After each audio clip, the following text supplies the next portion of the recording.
Get Rich Slow with John Wolf. Hey, I brought my cousin Ben here. Actually, I hired him because I've looked up to him for a very long time. And I am passionate about VA loans, and he used to actually be a VA caseworker. And yet, I have bugged him for years to try to get a VA home loan, but you didn't think you qualified, did you? About a year. I was certain I didn't qualify. I've had 2 mortgages before. Mm-hmm. And the loan officers, this is way before you were doing it. Way before. This is quite a while ago, both of them. And both loan officers knew about me being in the military. And both of them said that I could not do a VA loan.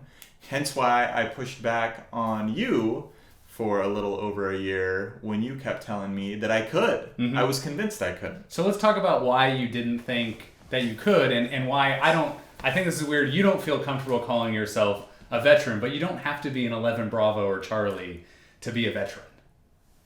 This is correct. And so the reason, and that's part of the reason why I didn't think I could get a VA loan, right? Mm-hmm. So I don't consider myself a veteran because basically, and this is why I didn't think I could get a VA loan, because I did basic training and then I did my technical training, mm-hmm. which all in all took about a year. But after that, I've never done, any active duty. And so technically you got to do 120 days non-training active duty to be considered a veteran. And also, because I've never done that, and because I was a VA caseworker helping veterans who a lot of them were permanently disabled, mm-hmm. or a lot of them had seen combat or whatever, I just never felt comfortable calling myself a veteran, and I still don't consider myself a veteran, mm-hmm. hence why I didn't think I could be a VA loan. Mm-hmm. On top of it, the 2 loan officers that I've worked with didn't think so either. One of which, might I add, I was still doing and currently in the National Guard when I did the mortgage, and he still said that I couldn't do it.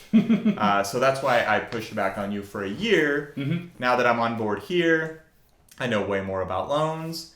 And the good news is if you were in the National Guard or the reserves, mm-hmm. and you didn't do any active duty, you've never been deployed anywhere, you've never left, the United States even, you qualify for a VA loan.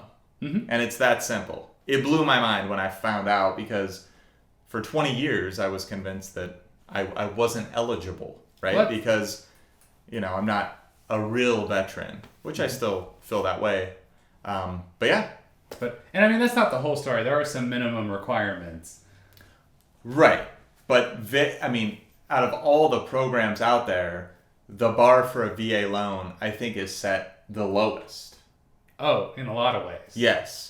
So while being the best program. While being by far the best. By far. The amount of savings doing a VA, which my next loan will be a VA, I hope so. Versus an FHA or a conventional, the amount of savings is like night and day, like mind-boggling. So if you have ever served in the National Guard, and that can be any state, by the way. We're in Oregon here. We do a lot of Washington loans, but we do loans all over. Mm-hmm. And even if you, were in, the North Carolina National Guard, and you moved here now and you're looking to buy a home, or if you were a reservist, and this goes for any branches of the military, by the way, mm-hmm. We can get you that home loan.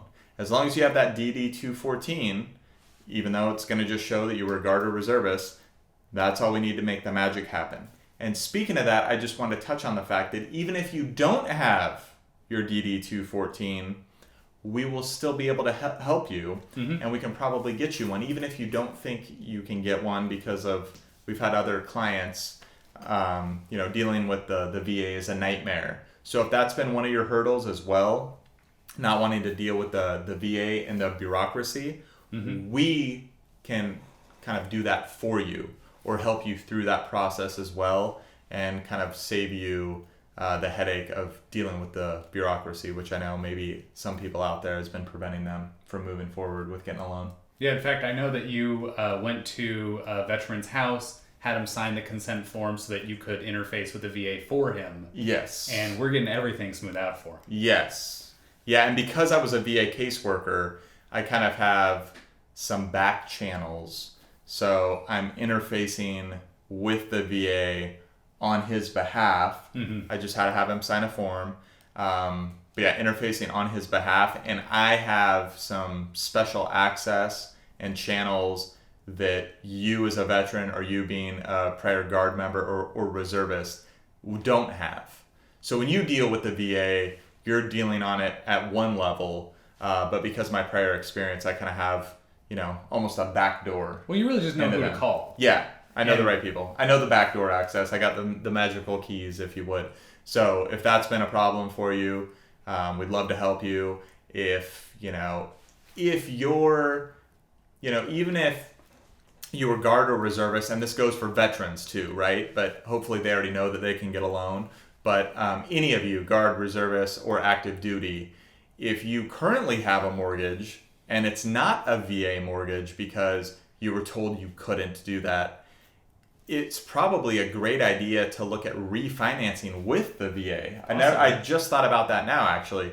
Why don't you speak more about that? I mean, the savings would be huge. Let's say they have a conventional loan or, an FHA or something currently. If they have like an FHA now, maybe they've only had it for a year or two. Wouldn't it be a really great idea for them to move that over to a VA loan? Yeah, I mean, the difference between an FHA loan and a VA loan, without getting like all technical, is darn near the same as an entire percent interest. Which is huge.